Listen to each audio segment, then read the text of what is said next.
Hey guys, Brian and Kevin here coming to you from Storage Review, and today we've got another NAS. It seems like we've been rolling through a lot of these, and we've got even more coming, so that's exciting. This one's the QNAP TS-453D, the 4 meaning it's a 4-bay. It does come in a 253 and a 653 for 2 and 6-bay alternatives as well, but overall it's it's kind of in a tweener category. It's at like the high end of the home category, low end of the business. Yeah, it's kind of a prosumer device, but it has some perks. It does have perks. It has a PCIe slot, which is good. Yes. But it doesn't have onboard NVMe drive support, so that's less good. Well, this one specifically doesn't, but it's not like they don't have it across the board. It's just just this particular model. So it is a bit of a tweener. It's got 2.5 gig Ethernet on it, so that's cool. For 2 ports of 2.5 gig. 2, so that's almost like 5 if you added them together. It is.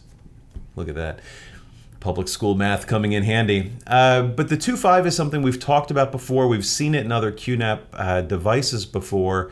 But this is the first time where we've done a lot of testing around that, and you actually went to Ingenio and got Ingenious and got a switch. What's going on with that guy? Yeah, so we've had that issue where 2.5 came out, and then we can't really test it easily in the lab because we're using VMware for our load gen servers, and there's not really a 2.5 gig support there. At least there might be now, but there wasn't at the time. So what we've been looking for is a multi-port, multi-gig switch with 10 gig uplinks. Okay. So we ended up finding one finally, and we're rolling into those tests. And QNAP has some additional switches coming, and they'll have support for that as well. But it is a bit of a jumbled market, I should say, to find exactly what we needed for this. Yeah, it really hits the SMB market, and a lot of the Wi-Fi guys have been adopting it since a lot of the newer multi-gig, or like Wi-Fi 6,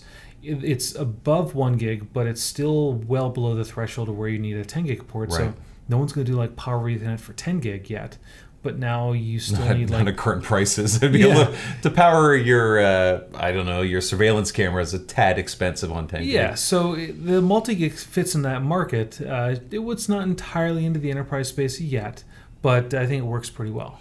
So when we take a look at what the system is capable of and why 2.5 is important, QNAP's got this handy little slide where they show some of these things in use, access points, Wi-Fi 6 computers. What stands out to you here, Kevin? So the big thing that why 2.5 gig is starting to be on these NASs is you're able to hit speeds over Wi-Fi that are greater than 1 gig.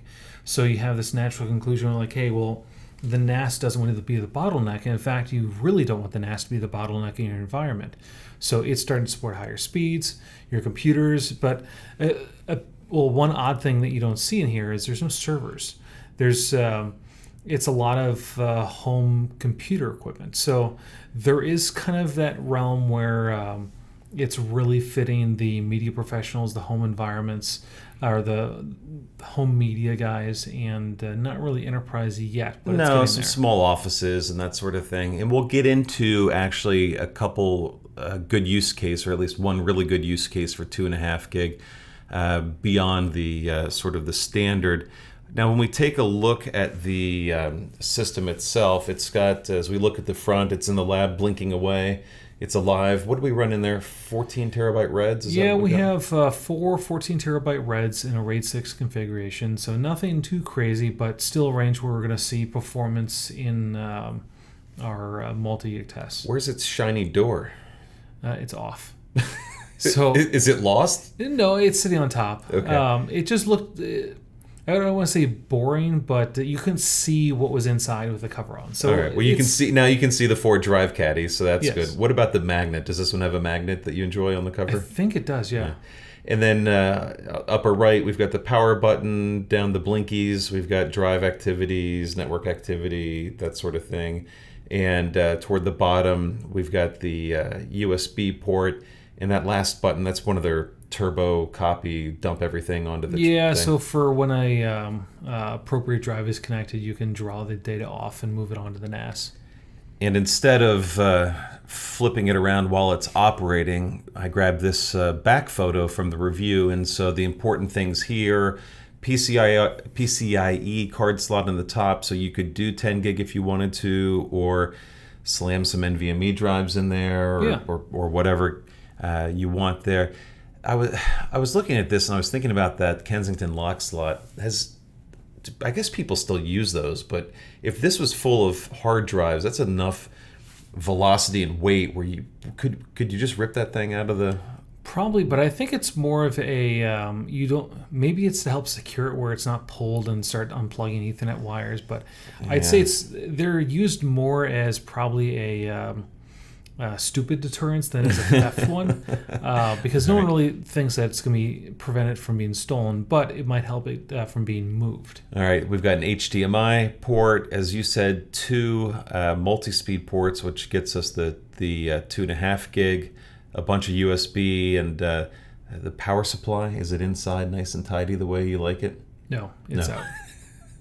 But in the smaller category, in the 4 bay range, it's really uncommon to find an integral power supply. But when you move into the higher bay counts... As much as I hate drive caddies that require a screwdriver, you really do despise external power supplies. Well, yeah, so when I start putting these things in the rack, then usually the power supply might fall between the row of servers, or just it's unpleasant. And every now and then when we give away the extra NASs and things, lost. Sometimes you don't get the power supply. And that's why, because there's a hole under our racks in the lab where apparently some monster lives that eats power supplies, Drive bay nuts. caddies. Yeah, screw drive caddies.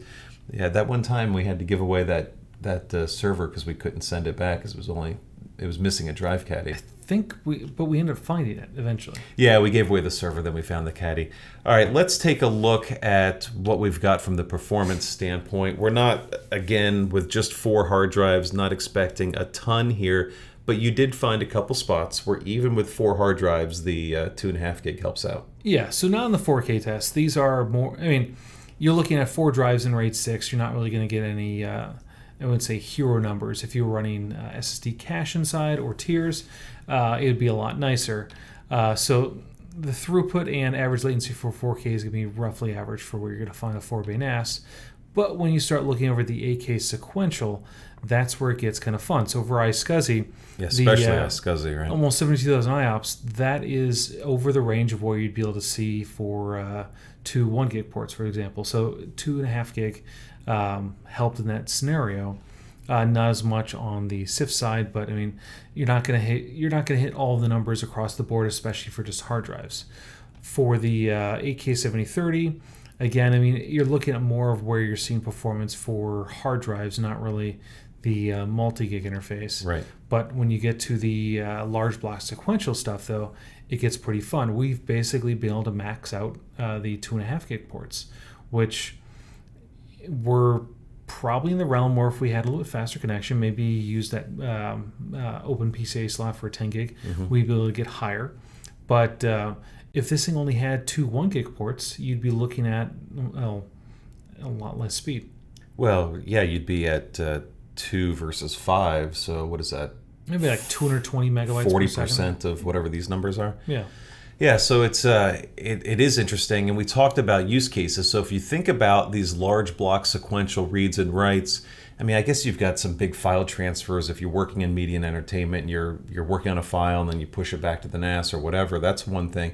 But surveillance would be another one if you're setting up a lot of cameras in a convenience store or something like that, where that might come in. Yeah, or handy. even a backup job where you're trying to pull down from a lot of different systems at the same time. Well, let's look at that too, because in these reviews we like to take a quick little tour through the GUI, and in this case, Sufficient Memory Man down there from... He still waves. Look at that. Yeah, he's always happy.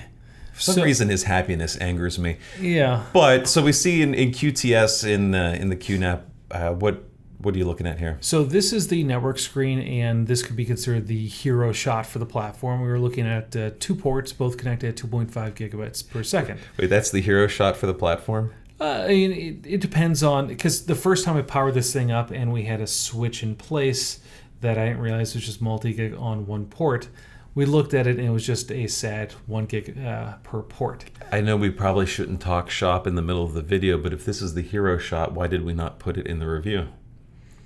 I'm not sure because it's in the video segment. See, this is what you get when you watch the video reviews and not the written reviews. We actually clean up some of the messes. Okay, so it shows it working, which is a good start. Yeah. And from that, I mean, you have the entire lineup of the QNAP apps. And one of the cool things, I mean, if you're looking at for taking advantage of the higher multi-gig interface, backup is one of those areas. Right. So they have their hybrid backup software, which allows you to use host managed dedupe to then dump that data onto the NAS, or you can use this to back up the NAS locally. But it gives They can push out to the cloud too. They've got the little clients that can do Macs and PCs as well. It's pretty flexible.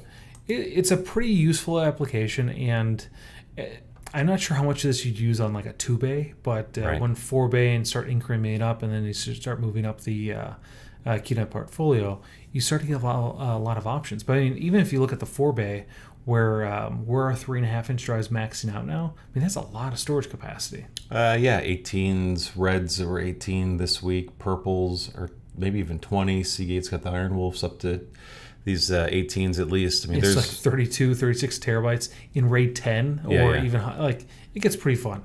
Yeah, it is pretty fun, and overall we like this system. It's a nice high end home or sort of entry small office, remote office, small retail. Has a lot of potential there, and to Kevin's point, with all the apps available in QTS, there's a lot of flexibility. If we're going to complain much, it would be nice to have a cache drive slot on board. It'd be nice, but I mean, again, with this particular model and that form factor, I mean, it's priced so well that it's hard to knock it as a con. All right, I will knock it as a con. Plus, the guy in QTS is way too happy. That little robot. Sufficient memory. Sufficient memory robot just makes me so angry how happy that little fellow is. Anyway, it's a cool NAS. It's got the PCIe card slot for expansion, so you've got all the options there, which is nice to see QNAP continue to do. Plus 2.5 gig if you're so inclined. You will see some improvement in performance, even just with hard drives, in a variety of workloads and some of those that we highlighted. So overall, good system. QNAP puts out another nice little NAS for home and small office use cases. Thanks for tuning in. Bye-bye.